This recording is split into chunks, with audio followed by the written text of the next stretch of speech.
ಇಂದೇ ಡೌನ್ಲೋಡ್ ಮಾಡಿ ಮತ್ತು ನಿಮ್ಮ ನೆಚ್ಚಿನ ಶೋಗಳನ್ನು ಆನಂದಿಸಿ. ಮೇಡಮ್ ಅವರೇ, ಯಾಕೆ ಮೇಡಮ್ ಅವರೇ ಹಿಂಗೆ ನಿಂತಿದ್ದೀರಾ? ಏನಿಲ್ಲ ಸಿದ್ದು ಅವರೇ, ಸುಮ್ಮನೆ ಹಾಗೆ ನಿಂತಿದ್ದೆ ಅಷ್ಟೇ. ಇಲ್ಲ ಮೇಡಮ್ ಅವರೇ, ನಾನು ಮನೆಗೆ ಬಂದಾಗಿಂದ ಗಮನಿಸ್ತಾನೆ ಅವನೇ ನಿಮ್ಗೆ ಖುಷಿಯಾಗೇ ಇಲ್ಲ, ಏನೋ ಬೇಜಾರಲ್ಲಿದ್ದೀರಾ ಅನ್ನಿಸ್ತದೆ. ಇಲ್ಲ ಸಿದ್ದು ಅವರೇ, ನಾನು ನಾರ್ಮಲ್ ಆಗಿ ಇದ್ದೀನಿ. ಇಲ್ಲ ಮೇಡಮ್ ಅವರೇ, ನನ್ನ ಕಣ್ಣು ಸುಳ್ಳು ಹೇಳೋಕ್ಕಿಲ್ಲ. ಯಾಕೆ ಮೇಡಮ್ ಅವರೇ, ನಾನು ಮತ್ತೆ ಜೈಲಿಗೆ ಹೋಗ್ತೀನಿ ಅಂತನಾ? ಯಾಕೆ ಹೀಗೆಲ್ಲ ಮಾತಾಡ್ತಿದ್ದೀರಾ? ನೀವು ಎಲ್ಲೂ ಹೋಗಬಾರ್ದು, ಇಲ್ಲೇ ಇರಬೇಕು, ಖುಷಿಯಾಗಿರಬೇಕು. ಇಲ್ಲ ಮೇಡಮ್ ಅವರೇ,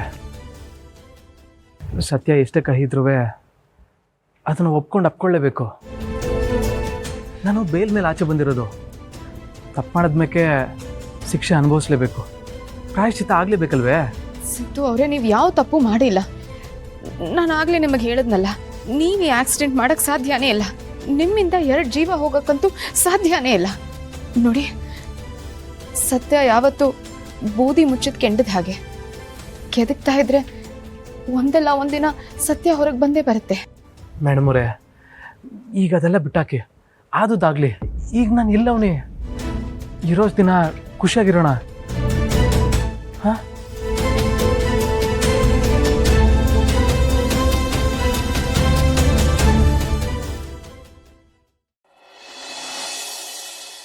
ಕನಸಲು 100 ಬಾರಿ ಕರೆಯುವೆ ನಿನ್ನೆ ನಾನು, ಅಭ್ಯಾಸವಾಗಿ ಹೋದೆ ನೀ ಜೀವಕ್ಕೆ.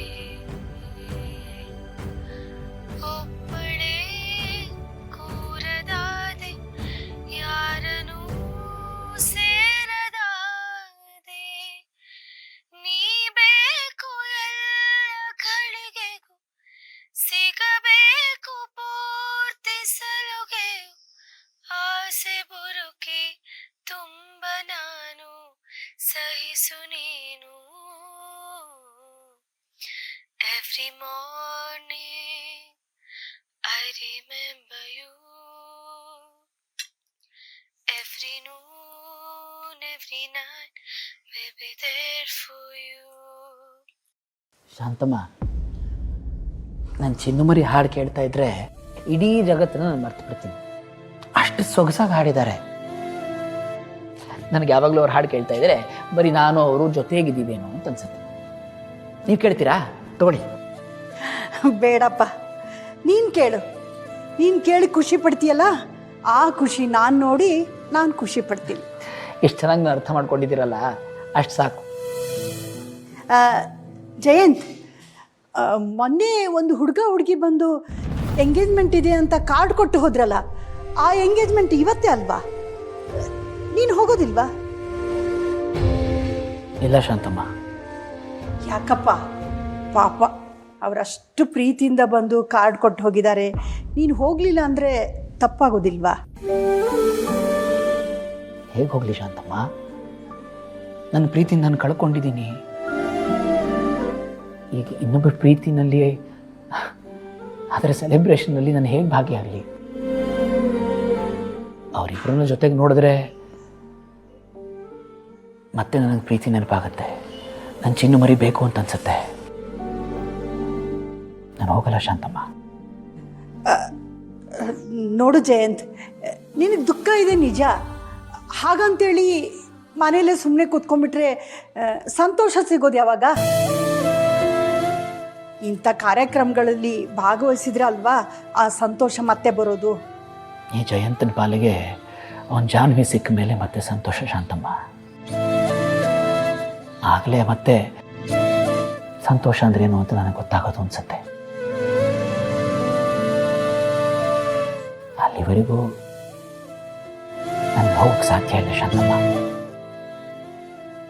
ಇನ್ನೊಬ್ರು ಸಂತೋಷ ನೋಡಿದ್ರೆ ನನಗೆ ದುಃಖನೇ ಆಗುತ್ತೆ. ಸರಿನಪ್ಪ, ನಿನಗಿಷ್ಟ ಬಂದ ಹಾಗೆ ಮಾಡು.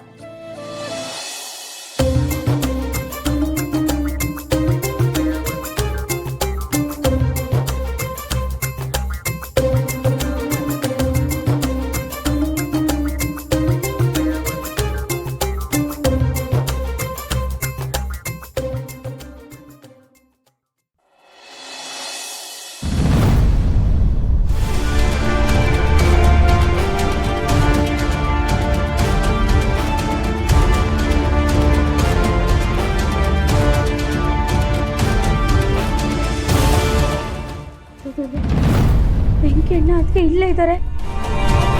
ಮಾಡ್ಲಿ ನಾನು? ಇಲ್ಲ, ನಾನು ಅವ್ರ ಕಡೆ ಕಾಣಿಸ್ಕೋಬಾರ್ದು.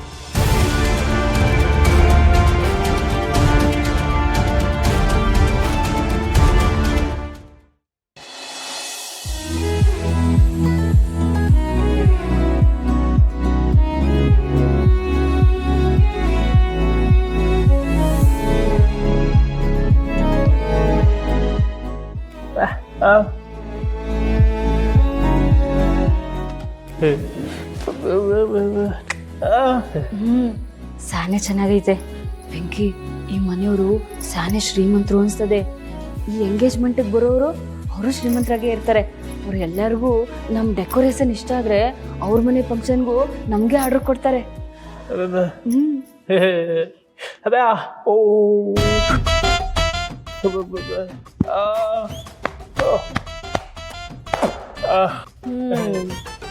ಯಜಮಾನ್ರೆ, ನೀವು ಒಬ್ಬರೇ ಅಲ್ಲ ಎಲ್ಲ ಮಾಡಿರೋದು, ನಾವಿಬ್ರು ಸೇರ್ಕೊಂಡೆ ಎಲ್ಲ ಮಾಡಿರೋದು.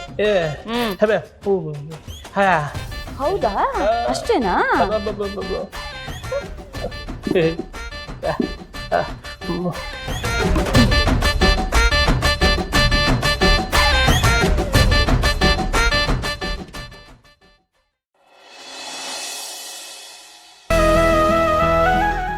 ಲಲಿತಾ, ಲಲಿತಾ, ರೆಡಿನಾ? ಎಲ್ಲ ಸರಿಯಾಗಿ ನೋಡ್ಕೋಬೇಕು, ಆಮೇಲೆ ಟೈಮ್ ಆಗೋದೇ ಗೊತ್ತಾಗೋದಿಲ್ಲ. ನೀವೇನು ಯೋಚನೆ ಮಾಡಬೇಡಿ, ನೋಡ್ತಾ ಇರಿ ನಿಮ್ಮ ಮಗನ ಎಂಗೇಜ್ಮೆಂಟು ಹೇಗೆ ಹೋಗುತ್ತೆ ಅಂತ. ಅದು ಸರಿ, ನೀವೇನ್ರಿ ಇನ್ನೂ ಹೀಗೆ ಇದ್ದೀರಾ? ರೆಡಿನೇ ಆಗಿಲ್ಲ? ನನಗೇನು 5 ನಿಮಿಷ ರೆಡಿ ಆಗಿಬಿಡ್ತೀನಿ. ಅಮ್ಮೋರೆ, ಇದು ದೇವ್ರ ಪೂಜೆಗೆ ಅಂತ ತಂದಿರೋ ಹೂವು ಎಲ್ಲಿಡ್ಲಿ? ಇದನ್ನ ನಮ್ಮ ಚಂದನನ ಕೈಲಿ ಕೊಡು. ಒಂದು ನಿಮಿಷ ಅವಳನ್ನ ಕರಿತೀನಿ. ಚಂದನ, ಅಮ್ಮ ಚಂದನ, ಎಲ್ಲಿ ಹೋದ್ಲು ಇವಳು? ಸರಿ ಇಲ್ಲಿಡು, ನೀ ಹೋಗು. ಅಲ್ಲರಿ, ಈಗ ತಾನೆ ಇಲ್ಲೇ ನನ್ನ ಕಣ್ಮುಂದೆ ಇದ್ಲು. ಬೆಳಗ್ಗೆನೆ ಬೇಗ ಎದ್ದು ಸ್ನಾನ ಮಾಡಿ ರೆಡಿನೂ ಆಗಿದ್ದಾಳೆ. ಆದರೆ ಎಲ್ಲಿ ಹೋದ್ಲು ಅಂತ ಗೊತ್ತಿಲ್ಲ, ಕೈಗೆ ಸಿಗ್ತಾ ಇಲ್ಲ. ಇಲ್ಲೇ ಎಲ್ಲೋ ಇರ್ತಾಳೆ, ಏನಾದರೂ ಮಾಡ್ತಿರ್ತಾಳೆ. ನಾನು ಅವಳಿಗೆ ಬೈದ್ಬಿಟ್ಟಿದ್ದೆ, ಅದಕ್ಕೆ ಬೇಜಾರು ಮಾಡ್ಕೊಂಡಿದ್ದಾಳೆ ಅಂತ ಕಾಣುತ್ತೆ. ಬರ್ತಾಳೆ ಬಿಡು. ಒಂದು ಕೆಲಸ, ನಾನೇ ಹೋಗಿ ಅವಳನ್ನ ಕರ್ಕೊಂಡ್ಬರ್ತೀನಿ. ಸರಿ. ರಾಶಿ ಕೆಲಸ ಇದೆ, ಎಲ್ಲಿ ಹೋದ್ಲೋ ಏನೋ ಈ ಹುಡುಗಿ. ಲಕ್ಷ್ಮೀ